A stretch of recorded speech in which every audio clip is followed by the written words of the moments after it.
Buenas noches amigos, ¿cómo están? Bienvenidos a esta nueva edición de La Mira. Mi nombre es Úrsula Chamochumbi. Gracias por acompañarnos como siempre a través de la señal de PBO Radio en el 91.9, la radio con fe. Gracias a la producción de la Coordinadora Republicana. Nos pueden ver también en vivo en el portal La Abeja y en todas las cableoperadoras a nivel nacional. Hoy día vamos a conversar sobre un tema bastante triste, bastante fuerte, preocupante, un tema que lamentablemente se repite pues cada cierta cantidad de años cuando llegan las lluvias fuertes, cuando llega el fenómeno del niño o el fenómeno de la niña, o de pronto aparece un ciclón en nuestras costas o frente a nuestras costas.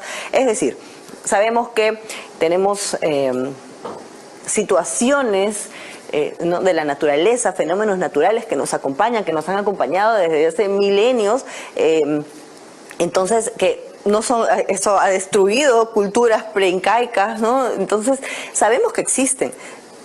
Hace años nuestras autoridades saben que existen. Tenemos que hacer algo al respecto para que estos fenómenos que van a suceder de todas maneras no tengan la repercusión que actualmente tienen, que vemos año tras año, cada 2 o 3 años ocurre lo mismo, los fenómenos naturales que asesinan personas, que arrasan con cultivos, que dejan a la gente sin viviendas, pero este es un trabajo que se tiene que hacer, por supuesto, desde el Estado, pero que también nos compete a nosotros como ciudadanos, ¿no? Porque las leyes están dadas, por supuesto, no siempre las autoridades son las mejores, no siempre las autoridades saben lo que tienen que hacer. A veces algunos alcaldes llegan a la alcaldía o gobernadores regionales llegan a los gobiernos regionales y no tienen la menor idea de lo que pueden hacer, no tienen tampoco una propuesta para mejorar esto, se concentran en cuestiones de coyuntura, en cuestiones del día a día, en lugar de prevenir pues que estos desastres golpeen de esta manera a la población, de la forma en la que hemos estado viendo en estas últimas semanas, lamentablemente. Hemos invitado hoy a la doctora Rina Bendezúa, es especialista en saneamiento físico legal e inmobiliario, socia del estudio B&C Abogados, para que nos ayude un poco, que nos comente qué cosa podemos hacer, qué cosa se puede hacer a través del Estado, por supuesto, en combinación con la sociedad, para que estos problemas no se sigan dando de esta manera. ¿Cómo está, doctora? Buenas noches. ¿Qué tal? ¿Cómo estás? Buenas noches, Úrsula. Muchas gracias por la invitación. De que hemos visto el tema principal, de lo que más se habla es de las personas que pierden sus viviendas a raíz de estos fenómenos naturales, ya sean las inundaciones, las lluvias. Estamos viendo pues las tremendas lluvias que hay en el norte, que también se han dado aquí en la capital, y que hacen pues que muchas veces los ríos se rebalsen y que la gente pierda sus viviendas. Sobre todo lo hemos visto aquí, para no irnos tan lejos, lo hemos visto aquí en las viviendas que están cerca de los márgenes de los ríos. Hemos visto cómo se desploman las casas. Yo quiero preguntarle, y ahorita lo estamos viendo en las imágenes, quiero preguntarle, esa es una zona donde las personas, legalmente, ojo, no, obviamente sabemos que es un lugar muy peligroso, pero las personas deberían estar viviendo ahí, tienen la facultad de vivir ahí, son invasiones, que ellos han comprado el terreno. ¿Qué pasa con esas zonas? Así es, mira, en el caso de los ríos y en el caso del desborde de estos ríos que se produce pues las inundaciones, desde el punto de vista legal se le conoce como las fajas marginales. Estas fajas marginales son intangibles, estas fajas marginales no pueden ser materia de posesión, mucho menos para un tema de casa-vivienda. Estas fajas marginales tienen el objetivo de ser caminos de paso, ser servidumbres, inclusive también son usados para el mismo y el propio mantenimiento de los ríos. Están a cargo de lo que es la Autoridad Nacional del Agua y enmarcado dentro de lo que señala la Ley de Recursos Hídricos. Son áreas intangibles que no deberían usarse para fines habitacionales. En tal sentido, aquellas posesiones informales o grupos de vivienda que se encuentran asentados, la mayoría no cuenta con un título de propiedad, debido a que el ente rector de la formalización, que en este caso es COFOPRI, quien se encarga de realizar el saneamiento físico legal y la titulación de predios, no realiza saneamiento físico legal sobre esa zona. Y en los casos de aquellas personas que cuenten con un título de propiedad, han sido otorgados hace muchos años atrás, en la cual de repente no se presentaban estas situaciones constantes.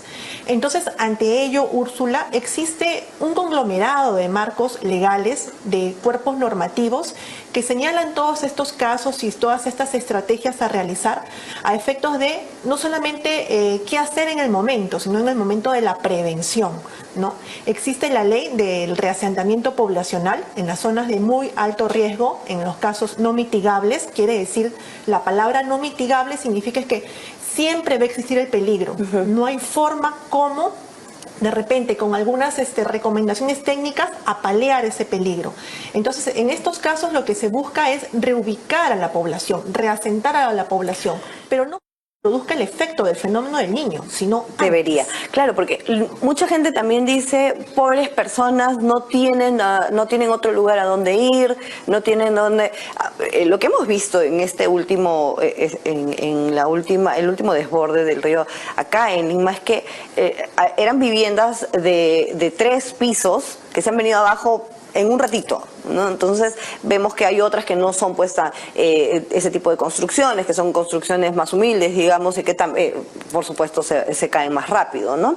Pero no es la primera vez que sucede, ya lo hemos visto en el fenómeno anterior. Entonces las casas se caen y las vuelven a construir en el mismo sitio a pesar de que saben que con el siguiente fenómeno van a volver a caerse. Entonces, claro, muchas personas dicen, ay, pobres personas no pueden vivir en otro sitio, pero esto no es cierto. Me comentaba antes de empezar el programa que hay lugares y que las municipalidades tienen acceso a este programa de reubicación para que estas personas dejen de vivir en estos lugares que son tan peligrosos, se reubiquen, pero el problema muchas veces es que no quieren salir de donde están. Exacto. De acuerdo con lo establecido por la norma, son los gobiernos locales, a través de las municipalidades provinciales y las municipalidades distritales, las que son las llamadas a ejecutar este reasentamiento poblacional, con la colaboración y con la ayuda del gobierno regional y del Ministerio de Vivienda, quien son los que otorgan el financiamiento y todo el apoyo técnico y legal. Porque debemos de ser sinceros, Úrsula, hoy en día las municipalidades no están preparadas, no tienen la capacidad al 100% de que tengan competencia o conocimiento en lo que es el saneamiento físico legal, ¿no? Siempre han trabajado y se han acostumbrado, por decirlo así, que sea el organismo de formalización de la propiedad informal, que en este caso es COFOPRI, quien se encarga de realizar el saneamiento físico legal. Pero frente a esta situación del tema del riesgo muy alto, entonces son las municipalidades provinciales o las distritales llamadas a reasentar a esta población, a buscar un área en la cual van a trabajar de la mano con la Superintendencia de Bienes Estatales, que es el ente encargado de hacer el estudio físico-legal de cuál es el terreno donde esta gente se va a asentar, de hacer el saneamiento físico-legal, de dibujar el plano de trazado de lotización, de llevarlo al registro público y que la municipalidad se encargue de la adjudicación. Ahora, la norma señala de qué hacer con estas zonas que producto del huaico, las casas de 3 pisos, por ejemplo, se cayeron. La municipalidad debe de prohibir el uso destinado para vivienda, y en coordinación con la Autoridad Nacional del Agua, por ejemplo, se deben de realizar labores de reforestación, de tal manera de que trabajen, de que tomen mecanismos o acciones que ya se impida que vuelvan a ser ocupados. Porque es más, la norma dice, una vez que yo te he reasentado y que te he dado tu título de propiedad en una zona determinada, saneada, estos inmuebles que estaban ubicados en la faja marginal pasan a ser propiedad del Estado. Estén o no estén titulados, la norma señala que pasan automáticamente a ser propiedad del Estado. Entonces, este conjunto de familias no debería devolver. Lamentablemente también pasa por un tema de conciencia de la población y de la cultura de la propiedad. Nosotros debemos de tener una cultura de la propiedad. La propiedad debe estar ubicada en zonas seguras, no pueden estar ubicadas a falda de los cerros, donde vienen los huaicos y los desbordes, a la orilla de los ríos, en la cual, como ya hemos explicado, la faja marginal está prohibido realizar posesión sobre estas áreas, ¿no? Pero nadie supervisa eso. Entonces estas personas regresan una y otra vez, a pesar de que no se necesita un fenómeno así de grande para que las casas se caigan, ¿no? Otras veces simplemente por el terreno donde se encuentran ubicados las casas se caen. Entonces,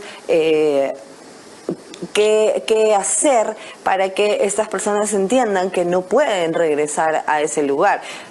Incluso, gracias a algunos reportajes, sabemos que no es la única propiedad, entre comillas, que tienen, ¿no? No es la única casa que tienen. Entonces están en distintos lugares, puede ser que vivan en otro sitio, pero también tienen pues ahí una pequeña construcción, ¿no? Entonces...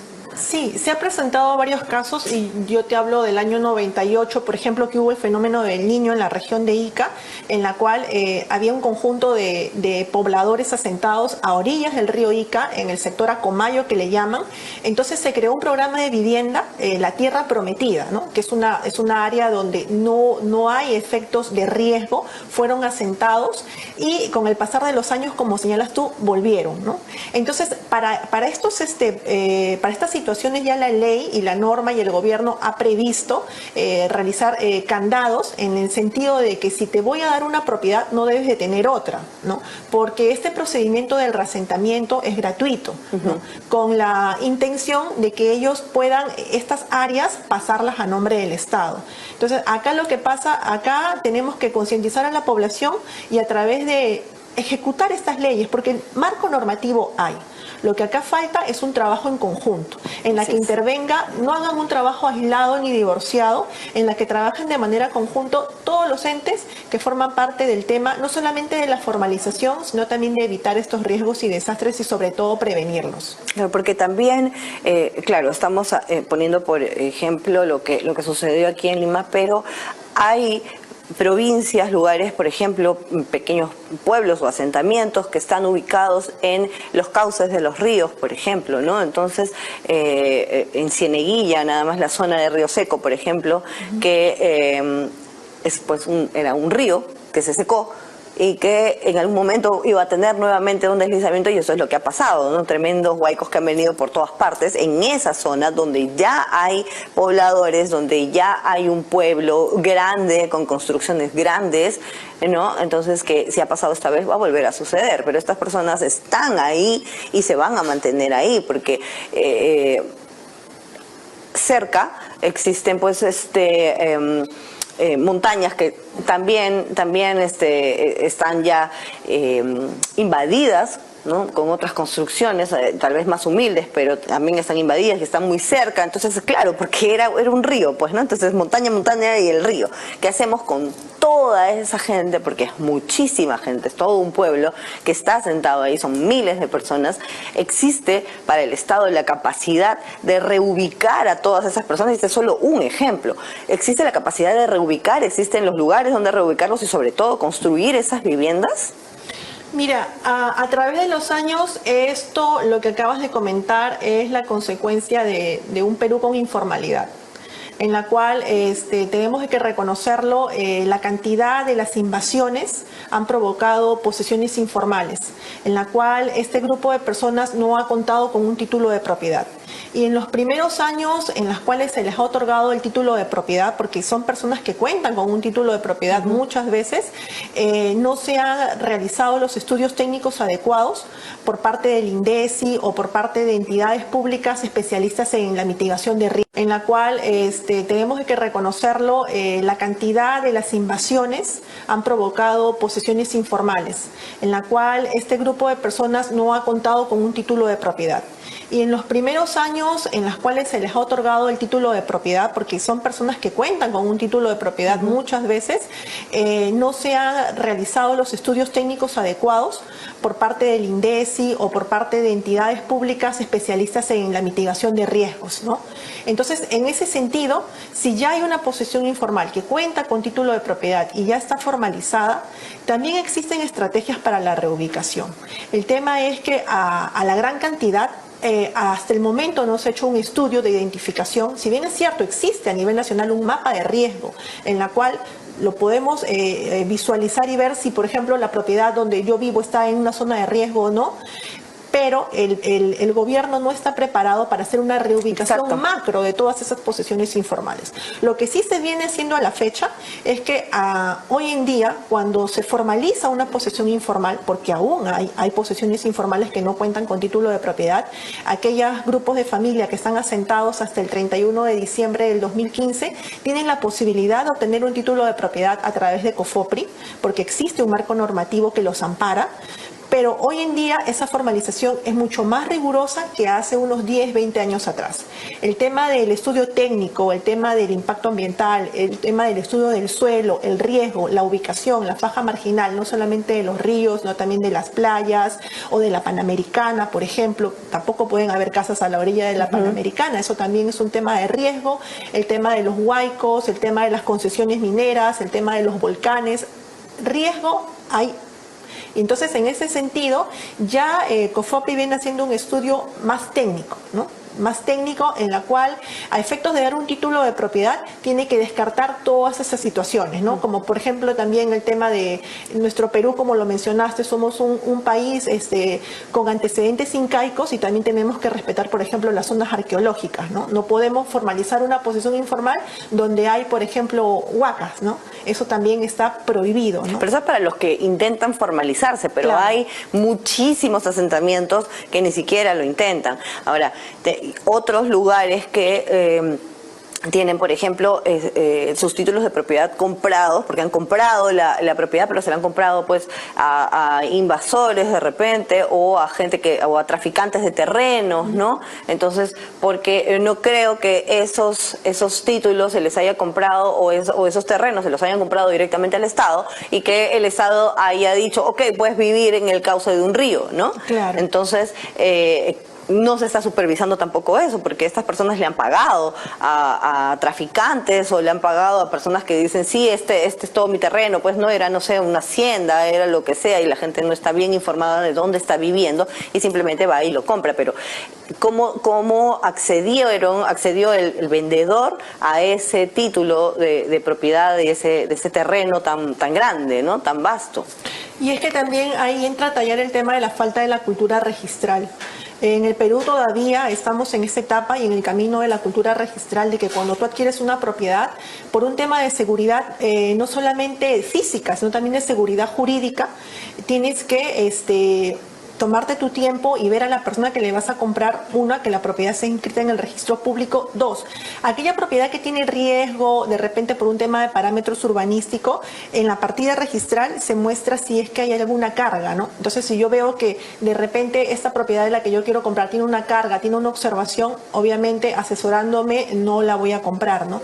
Entonces, a veces y muchas veces compramos propiedad solamente con una constancia de posesión o con una minuta de compra-venta, que a la larga a mí no me va a dar seguridad jurídica. Podré vivir, sí, podré tomar posesión también, pero por ejemplo, si yo mañana más tarde quiero constituir una hipoteca o dejarle una herencia a mis hijos, como no está registrada, no lo voy a poder hacer. Entonces, en este caso también falta el tema de que, en este caso, ¿quiénes son los llamados? Las municipalidades, a hacer charlas, a hacer capacitación, a ir in situ a la población, ¿no? Y poder hacer un estudio, porque cada posesión informal es compleja. Tiene una situación distinta.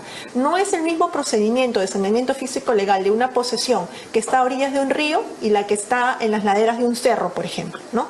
Y como comentas, no es el mismo marco legal aplicable a aquel que compró al mismo estado y aquel que compró a una persona que simplemente se presentó con una constancia de posesión o con una minuta de compra-venta. Entonces, acá lo que se tiene que hacer es, sí va a ser un trabajo a largo plazo, pero con la finalidad de tener consolidado nuestro catastro urbano también, es realizar el estudio focalizado, y en este caso pues son las municipalidades provinciales y las distritales llamadas a hacer dicha acción. Claro, el tema es que ellos tienen que hacer todo un estudio, ¿no es cierto? Obviamente de la mano de COFOPRI, del Ministerio de Vivienda, pero son las municipalidades de las que muchas veces nos quejamos porque no hacen absolutamente nada, los que tienen que hacer un plan para que a largo plazo, porque por supuesto eso no es algo que se pueda solucionar, una casa no se puede construir en 2 meses, ¿no? para que encuentren los terrenos, para que hagan todo el saneamiento legal de esos terrenos, para que verifiquen si efectivamente ese es un lugar fuera de riesgos y luego empiece pues todo el planeamiento urbano, empiecen las construcciones, que esto, incluso las construcciones están a cargo del Estado, entonces. Claro, en ese sentido se tiene que realizar un levantamiento de catastro de daños.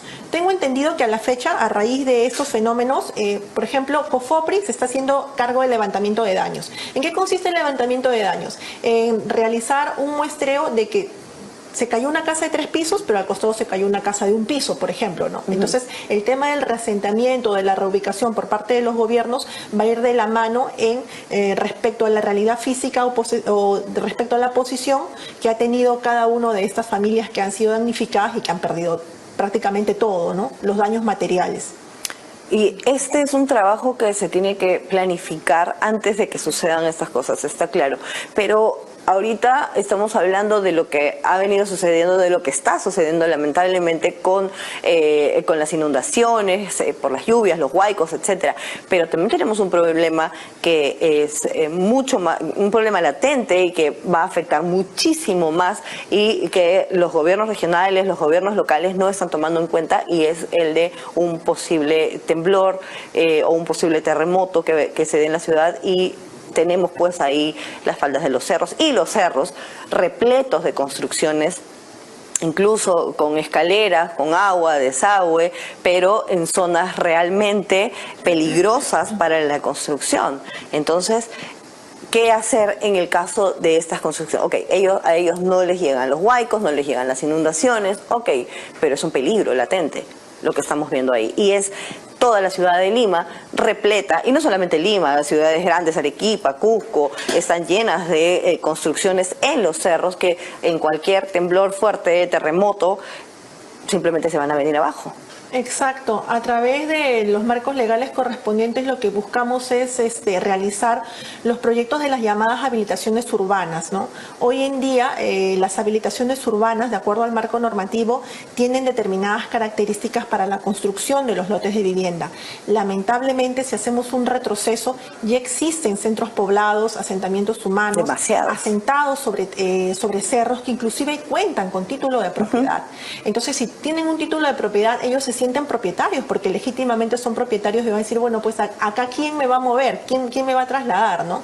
Entonces el Estado levantar un inventario de todas esas propiedades que están ubicadas en zona de riesgo cuando ya tienen un título de propiedad. Entonces le tendrías que ofrecer otra ubicación en otra zona segura, pero es un trabajo bastante grande que el Estado no lo está moviendo, más que todo por un tema de financiamiento, ¿no? Claro, porque asumo debe ser un financiamiento gigantesco, pero también si volteamos un poco a ver a la ciudad, ¿a dónde llevaríamos a todas esas personas? ¿No? Porque son miles, decenas de miles de asentamientos de ese tipo.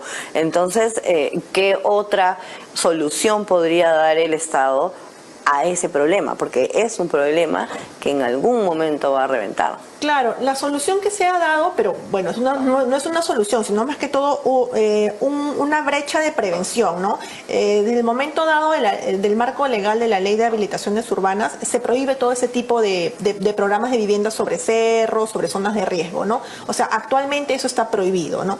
Pero ¿qué hacer con las personas que ya está? O sea, ya tenemos ahí latente el problema, que es como una bomba de tiempo que no sabemos y que en cualquier momento va a explotar en el caso pues que suceda un terremoto, ¿no?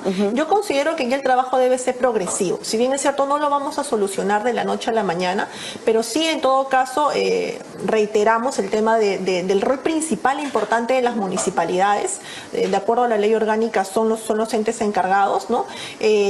Al menos dar atención y focalizar a aquellas urbanizaciones, asentamientos humanos o centros poblados o posiciones informales que está el riesgo latente, ¿no? Porque esta ley de reasentamiento poblacional de muy alto riesgo no mitigable no solamente es para los casos de los desbordes de los ríos. Claro. La ley es muy amplia, o sea, basta que el INDECI señale, esta área es de muy alto riesgo y no mitigable, aunque cuenten con título de propiedad, también se les puede aplicar el reasentamiento poblacional, ¿no? Perfecto. Y bueno, ese es un trabajo que las municipalidades deben empezar a tomar en serio. No vemos realmente a los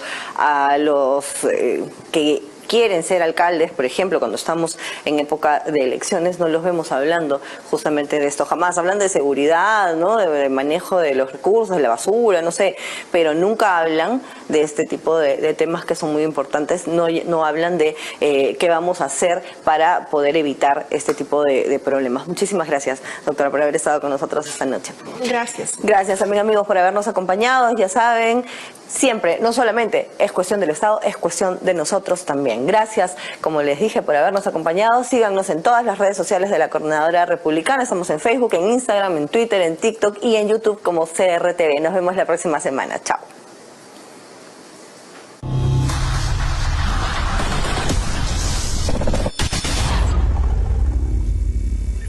Petramás te enseña sobre la historia del relleno sanitario modelo del Callao. A inicios del siglo XXI, el botadero La Cucaracha llevaba malas prácticas como el indiscriminado arrojo de residuos por camiones y una excesiva quema de basura en exteriores. Sumado a ello, se tenía un espacio insalubre, como la chanchería, la pampa de los perros, uno de los mayores peligros ambientales para el Callao. Sin embargo, el fin de esta terrible situación llegó gracias a Petramás, una empresa peruana que se encargó con esfuerzo y dedicación a la rehabilitación y formalización del botadero La Cucaracha, convirtiéndolo así en el gran cambio para la comunidad chalaca, el relleno sanitario modelo del Callao. Este gran reto consistió en transformar un problema que parecía irreversible en una solución y contribución para el cuidado del medio ambiente, convirtiendo el botadero en un verdadero relleno sanitario. Es así como Petramás fue implementando los proyectos más exitosos a nivel nacional a favor del Callao, como su mecanismo de desarrollo limpio y la recién inaugurada central térmica Biomasa Callao, con la cual se genera energía verde a partir de la basura, haciendo de Petramás el equipo líder del Perú en la gestión integral de residuos. Vecino, espero que esta parte de nuestra historia te haya ayudado a conocernos un poco más. Recuerda que nosotros seguimos en la lucha contra el cambio climático. Hasta el próximo Petramás te enseña. Así fue. La Subcomisión de Acusaciones Constitucionales del Congreso puso fin a la más nefasta patraña contra el régimen democrático constitucional, porque aprovechando el deceso de 2 jóvenes, sin una investigación en serio, se confeccionó un relato tendencioso para inculpar a 3 autoridades que asumieron el gobierno luego de sancionarse la inmoral conducta del coimero Martín Vizcarra por un vasto consenso parlamentario. Con la denuncia archivada, se disipa el discurso panfletario construido por la cúpula estatal y la gran prensa obsecuente para esconder los crímenes de Vizcarra e imputar golpismo a una transferencia constitucional del poder.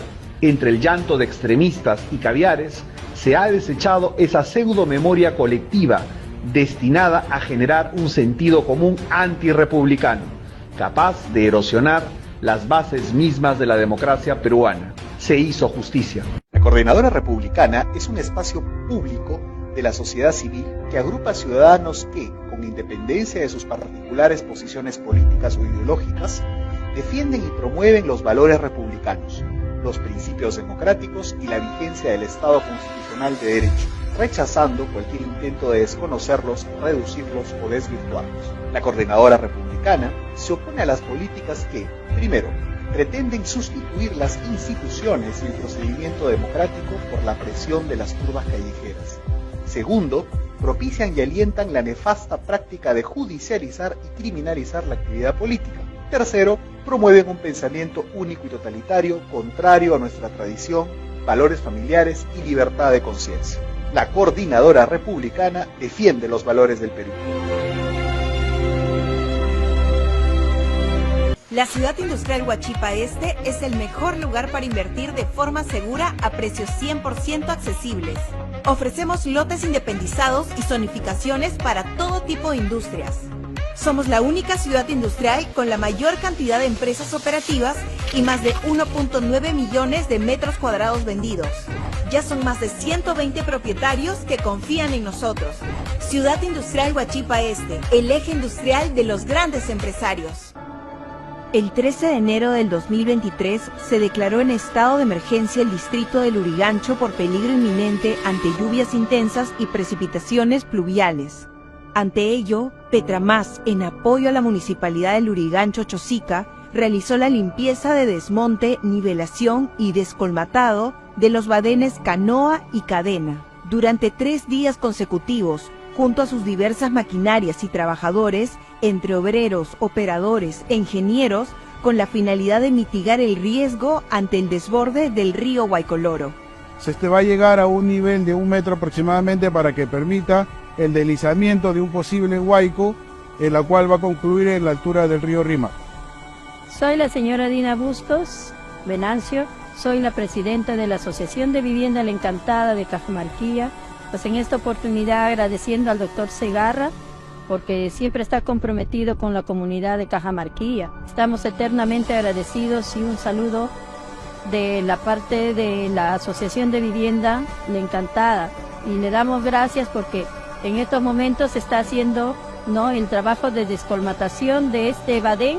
Gracias, Petramás. Estaremos siempre eternamente agradecidos. En Petramás, nuestro compromiso no es solo cuidar el medio ambiente, sino también a ustedes. Petramás te enseña sobre la historia del relleno sanitario modelo del Callao. A inicios del siglo XXI, el botadero La Cucaracha llevaba malas prácticas como el indiscriminado arrojo de residuos por camiones y una excesiva quema de basura en exteriores.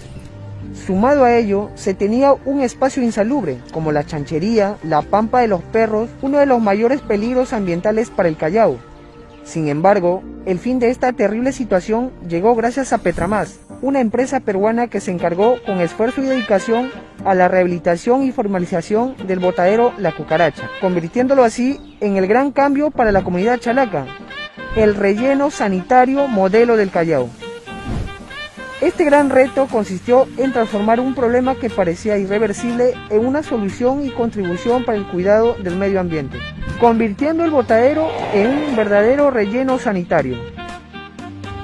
Es así como Petramás fue implementando los proyectos más exitosos a nivel nacional a favor del Callao, como su mecanismo de desarrollo limpio y la recién inaugurada central térmica Biomasa Callao, con la cual se genera energía verde a partir de la basura, haciendo de Petramás el equipo líder del Perú en la gestión integral de residuos. Vecino, espero que esta parte de nuestra historia te haya ayudado a conocernos un poco más. Recuerda que nosotros seguimos en la lucha contra el cambio climático. Hasta el próximo Petramás te enseña. Así fue.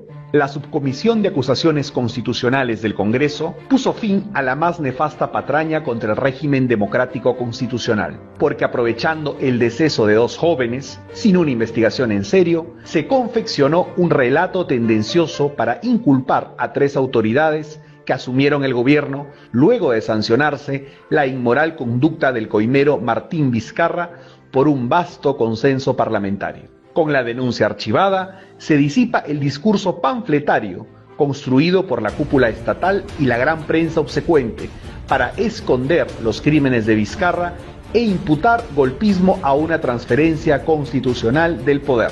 Entre el llanto de extremistas y caviares, se ha desechado esa pseudo-memoria colectiva destinada a generar un sentido común antirrepublicano, capaz de erosionar las bases mismas de la democracia peruana. Se hizo justicia. La Coordinadora Republicana es un espacio público de la sociedad civil que agrupa ciudadanos que, con independencia de sus particulares posiciones políticas o ideológicas, defienden y promueven los valores republicanos, los principios democráticos y la vigencia del Estado constitucional de derecho, rechazando cualquier intento de desconocerlos, reducirlos o desvirtuarlos. La Coordinadora Republicana se opone a las políticas que, primero, pretenden sustituir las instituciones y el procedimiento democrático por la presión de las turbas callejeras.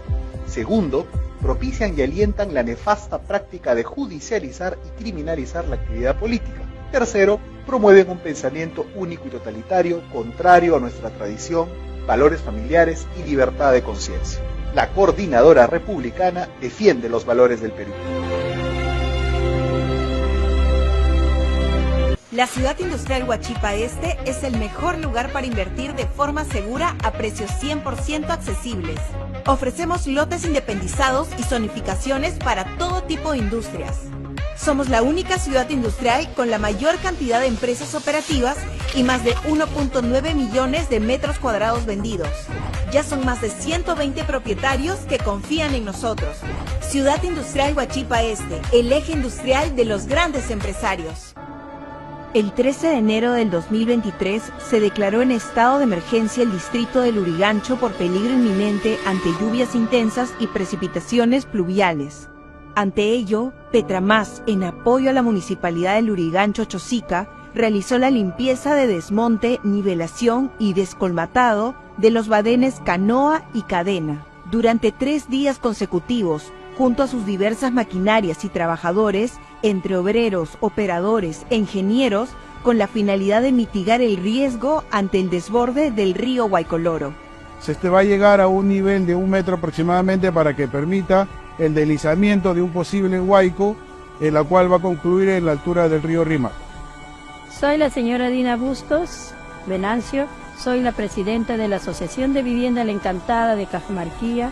Pues en esta oportunidad agradeciendo al doctor Segarra, porque siempre está comprometido con la comunidad de Cajamarquilla. Estamos eternamente agradecidos y un saludo de la parte de la Asociación de Vivienda La Encantada.